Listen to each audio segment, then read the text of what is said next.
Any questions, please? 30 more free throws, Coach. Would you say you were aggressive tonight? We were, and equally important, we played without fouling, because this is a team that came into today's game averaging 81 per contest. They were averaging 25 free throw attempts per game, and they're an excellent free throw shooting team. They were scoring 19 points a game from the line. And so we knew we had to keep them off the line. And then we did a very good job of getting there ourselves. But once again, we still are leaving far too many points out there. You know, not only did we miss 15, but we missed 3 front end of one-on-ones.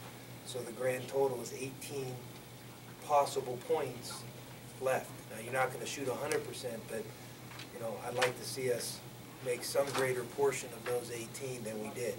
But a good job of getting to the line, a good job of keeping them off the line. And then the other thing, you know, we started with a rash of turnovers early. We had 7 at the half, we had 4 in the second half, and I think a disproportionate number of those 7 came early. We talked about taking care of the ball, because coming into this game, our opponent was forcing 17 turnovers a game on 10 steals. They rely on surprise and change, obviously playing multiple defenses. You know, they trap ball screens, they mix in their 1-3-1, their 1-2-2, and their man. So we knew we had to take care of the ball. So 11 turnovers, third consecutive game, we've been 10 or 11 turnovers. That's a positive.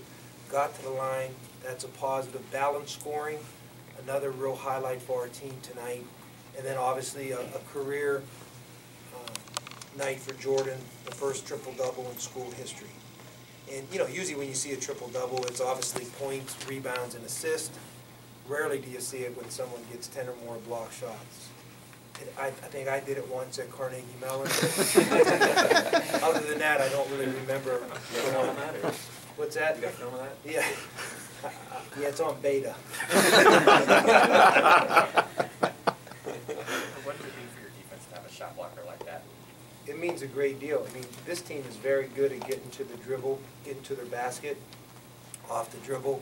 Like a lot of teams we're playing, they size down with many lineups, and even their front court guys are pretty good off the bounce. And, you know, having Jordan back there to save us on a number of occasions makes a world of difference. And, you know, anytime you have a shot blocker like that, it's not just the ones he gets, but, you know, the opponent can't help start thinking about it a little bit, you know. So he's also changing, you know, some other shots as well.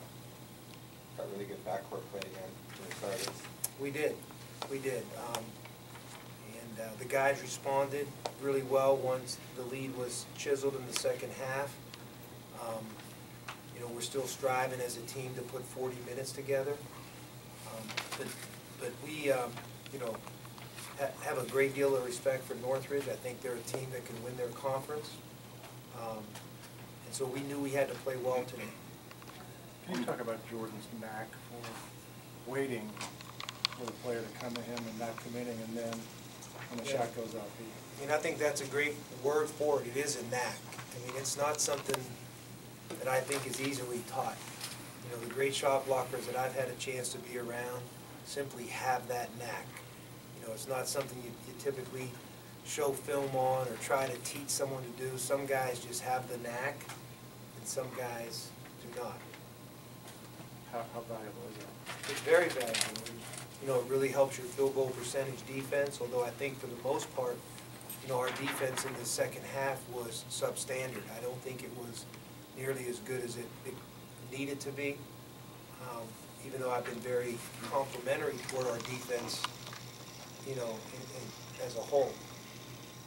Have you coached a triple-double? Anybody at NC State or I think Davis so. or somebody? I think so. I think there was a couple guys at NC State that might have had it. I think Julius Hodge, if I had a guess.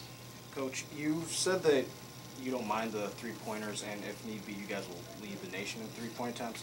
You guys started off kind of hot, going 6 for 14 in the first half, and then you guys slowed down, only shooting 8 three-pointers in the second half. Do you emphasize in the locker room at halftime not forcing shots and kind of slowing it down? Because I saw a lot of patience in the second half with ball movement. Well, I didn't think we necessarily moved the ball real well in the first half. To to your point, we did shoot the ball pretty well, but the ball didn't get reversed. We felt enough in the first half. We talked about that at halftime. You know, the number of threes as opposed to the number of twos, you know, isn't something that we, you know, put a goal on. And we just really try to play good basketball and take the first really good open shot we can get. Feels kind of like playing a broken record here, but can you talk a little bit about the play of Carrick and how he really provided the spark with those dunks? No, that was a key turning point in the game. Once again, how fun is he just to watch? I mean, his energy level is incredible. And, you know, he just right now, he kind of radiates joy when he plays. You know, you just feel good watching him compete. And unfortunately for us, you know, he got in foul trouble early. And then he got back in foul trouble in the second half, picking up his third. And he's just so important to us. Hopefully we can, you know, keep him out of that area. Coach, Jordan and Carrick both talked about the DePaul game last year down in the Old Spice tournament. Do you even bring that up when it comes to this Wednesday, or do you just talk about focusing on the game this year? Well, I mean, our guys who were here last year remember, they know DePaul beat us. It was a close, hard-fought game. We start a 2-year series with them now. The first one being here Wednesday night. It's obviously a big game, a Big East opponent coming into Wells Fargo. So, you know, we're looking forward to having every seat in the house filled. Probably need a couple shoehorns to get the last couple people resting comfortably.